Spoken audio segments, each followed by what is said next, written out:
देखिए personal attack क्या होता है, आप एक कैप्टन है, आपकी एक टीम है, लोग आपसे तवक्को करते हैं कि रिजल्ट अच्छे आए। अगर जब वो नहीं आते तो क्या वो फैंस का, लोगों का ये नहीं काम कि आपको क्रिटिसाइज करे, क्यों ना करे। ये बहुत अच्छी स्ट्रेटजी थी और बाबर की इस टीम के अंदर रिस्पेक्ट भी है, उसने बनाई है क्योंकि उसने परफॉर्मेंस ऐसी दी है।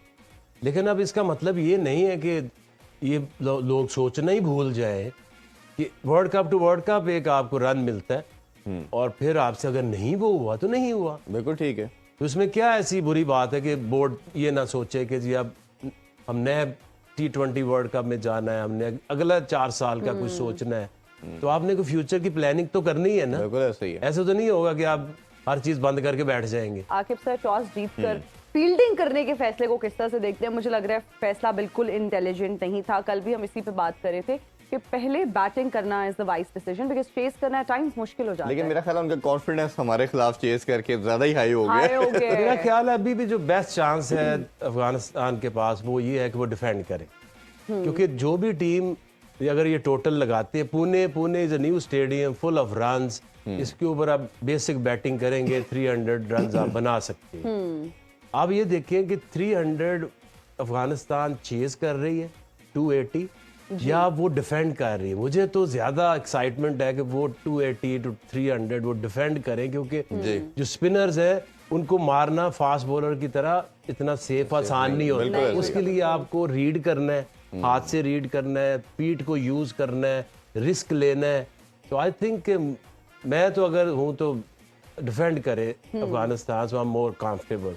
लेकिन ये कि हम अपनी वापसी की, लोगों की वापसी की बात कर रहे हैं, लेकिन ये जो अफगानिस्तान है ये किसी भी टीम जो भी इनसे खेलता है इनसे डर रहा है। बिल्कुल ऐसा ही है। और अगर उन्होंने 4 स्पिनर वाला मंत्रा रखा करोगे, कोई भी टीम इनके खिलाफ कंफर्टेबल नहीं है और ये सरप्राइज कर सकते हैं 4 की दौड़ में। अगर हम दोनों टीम्स की बात करें तो आप क्या समझते हैं कि आज इम्पैक्ट प्लेयर्स कौन से हैं, वाइटल प्लेयर्स की जब हम बात करते हैं दोनों टीम्स में? देखिए उनके अफगानिस्तान के जो स्पिनर्स हैं और गुरबाज है, ये 3 स्पिनर और गुरबाज, इसके ऊपर गेम सारी चलती है। आई डोंट नो कि वो जो रिस्ट स्पिनर नूर है उसको वो श्रीलंका के अगेंस्ट खिलाते हैं नहीं खिलाते, क्योंकि वो तो पाकिस्तानी बैट्समैनों जैसे नहीं है कि वो अच्छा बॉल से खेलते हैं। जस तो उसमें ये देखना कि पिच में क्या है। अगर तो स्पिनिंग साइड के ऊपर है और उनके लेफ्टी भी काफी हैं, तो आई थिंक फरूकी से भी जा सकते हैं।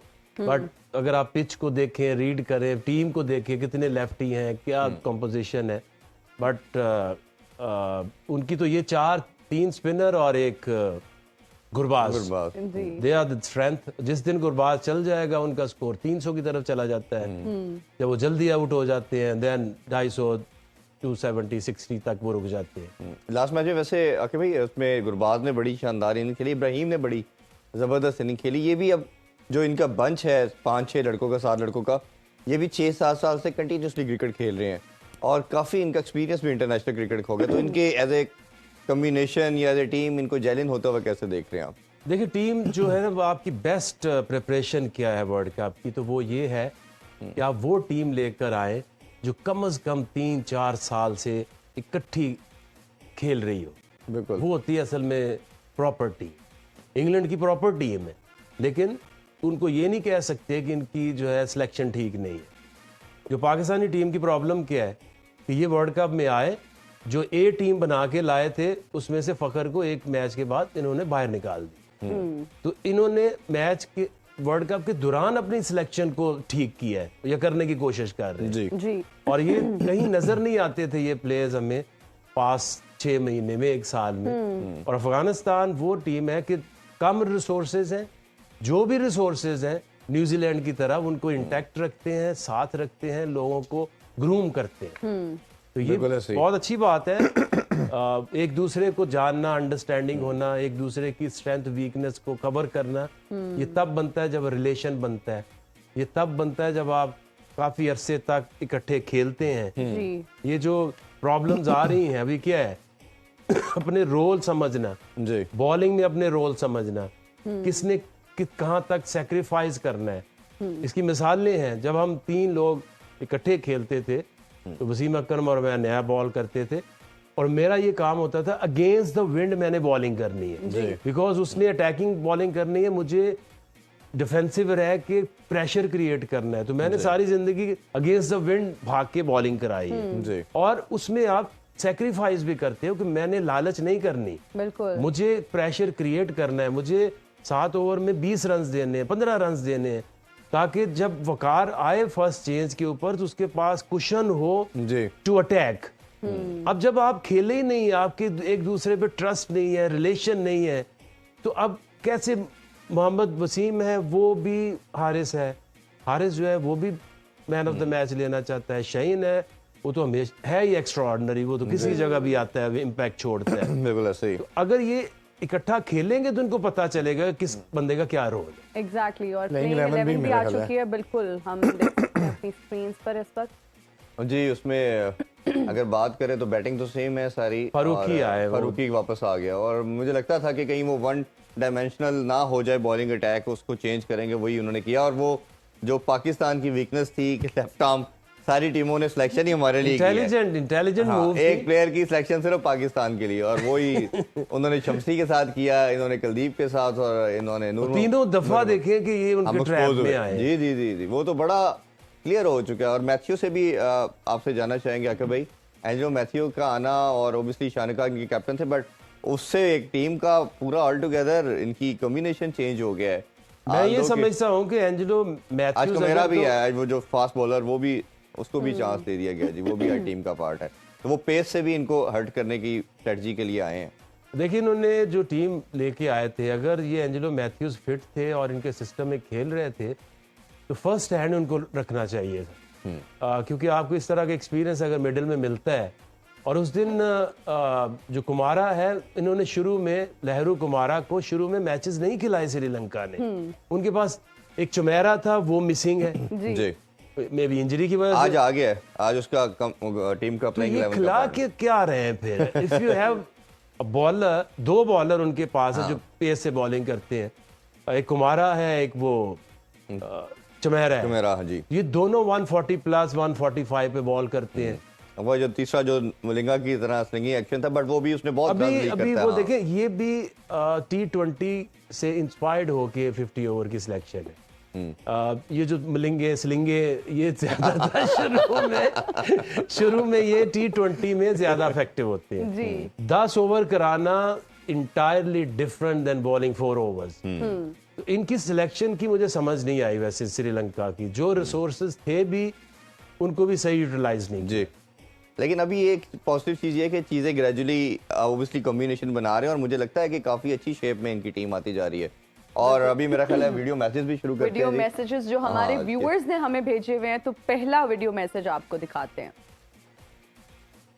अस्सलाम वालेकुम, my name is Asad and I am from Faisalabad. Pakistan cricket team में कोई भी इम्पैक्टफुल और मैच विनर प्लेयर पिछले 4-5 साल से क्यों नहीं आ रहा, और क्या वजह है कि लाहौर कलंदर के पास तो नया टैलेंट आ रहा है। जिस तरह इस साल PSL में हमने ताहिर बेग देखे, एहसन भट्टी देखे, और स्पेशली एहसन भट्टी का मैं यहाँ पे कहना चाहूँगा कि वो he is far better than Mohammad Nawaz. और क्या तरीका है कि आप नया टैलेंट आइडेंटिफाई कर लेते हैं? लाहौर कलंदर तो कर रही है, लेकिन पाकिस्तान क्रिकेट बोर्ड नहीं कर रही।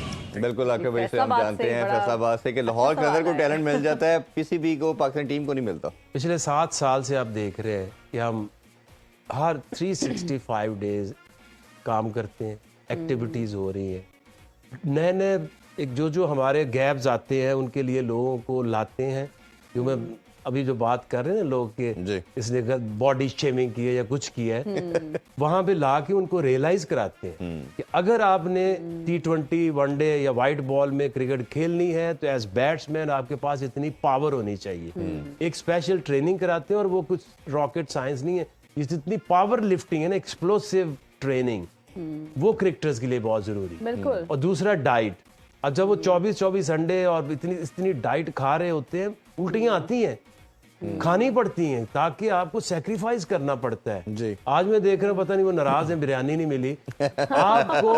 अगर इंटरनेशनल लेवल पे इम्पैक्ट छोड़ना है तो कोहली जैसी डाइट होनी चाहिए, एक बैट्समैन की ट्रेनिंग वैसी होनी चाहिए, उसी से सीख ले। हारिस जैसा डिसिप्लिन होना चाहिए आपका डाइट का, ट्रेनिंग का, और फिर आपका एनर्जी लेवल ये बनता है। तो हम तो कोशिश से ही होता है ना। आप कब लास्ट टाइम पीसीबी ने कोई ऐसा सोचा? होता क्या, you go you Hunt talent.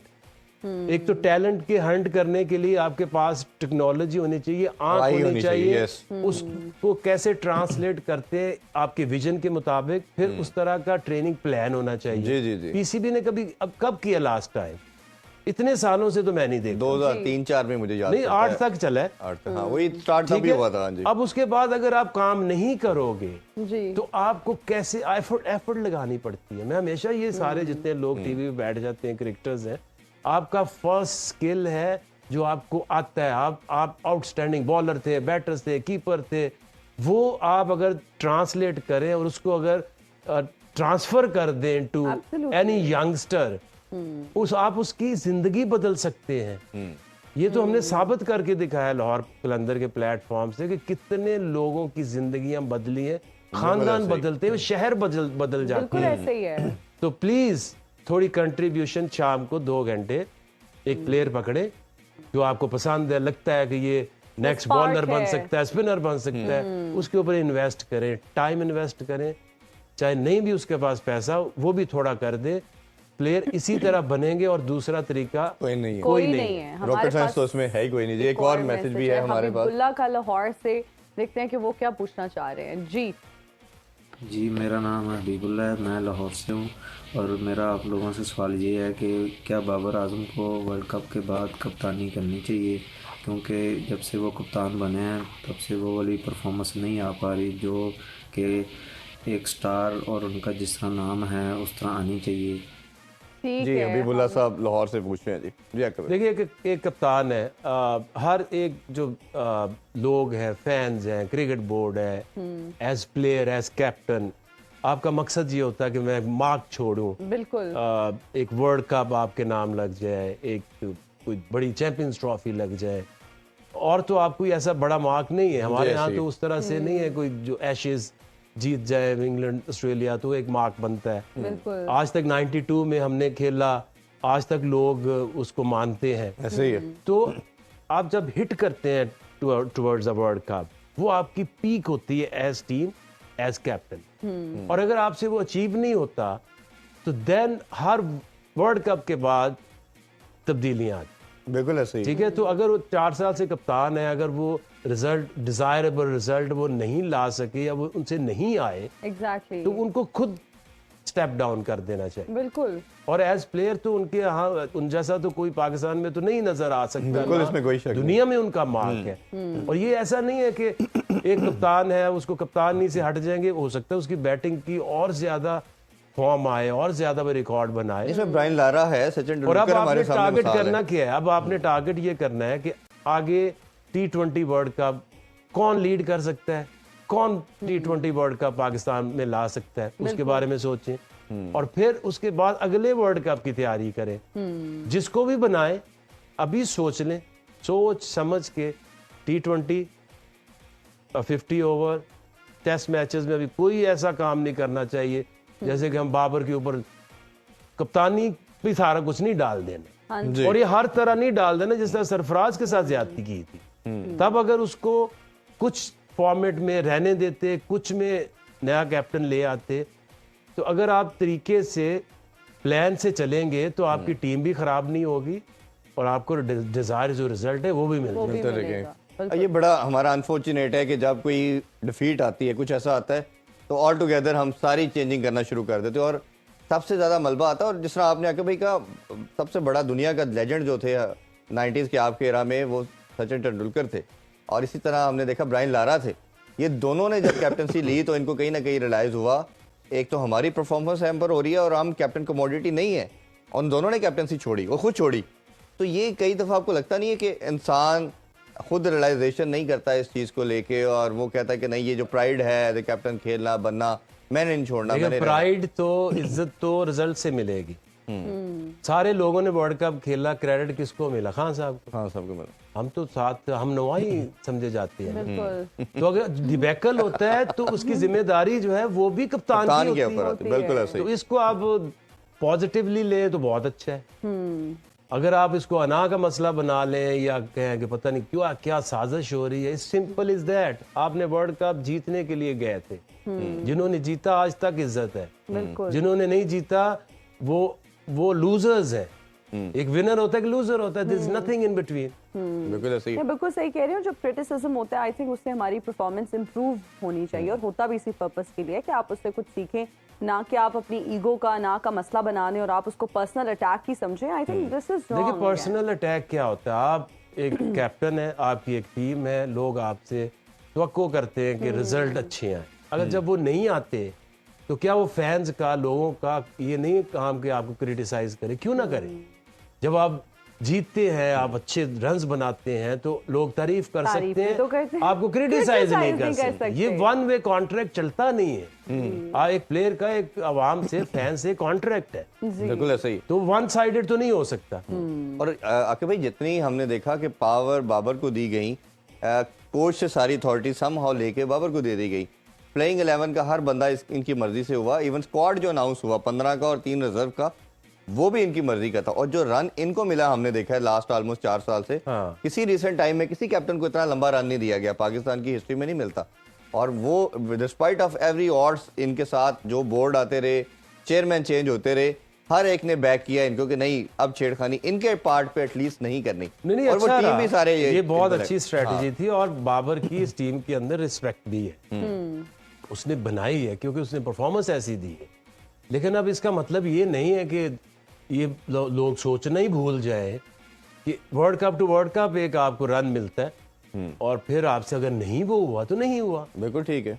तो इसमें क्या ऐसी बुरी बात है कि बोर्ड ये ना सोचे कि जी अब हमने T20 वर्ल्ड कप में जाना है, हमने अगला 4 साल का कुछ सोचना है, तो आपने कोई फ्यूचर की प्लानिंग तो करनी है ना। बिल्कुल ऐसे ही है। ऐसे तो नहीं होगा कि आप हर चीज बंद करके बैठ जाएंगे। और ये कोई ऐसा नहीं है कि आपके साथ ज्यादती है या अनफेयर है। आपको एक बहुत अच्छा रन मिला, उसमें चीजें अच्छी भी हुई, बुरी भी हुई, लेकिन end of the day the world cup was there to win. खेलों से रिलेटेड तमाम अहम खबरें और अपडेट जानने के लिए सुनो न्यूज़ के YouTube चैनल को भी सब्सक्राइब करें और बेल आइकन को क्लिक करना मत भूलिएगा।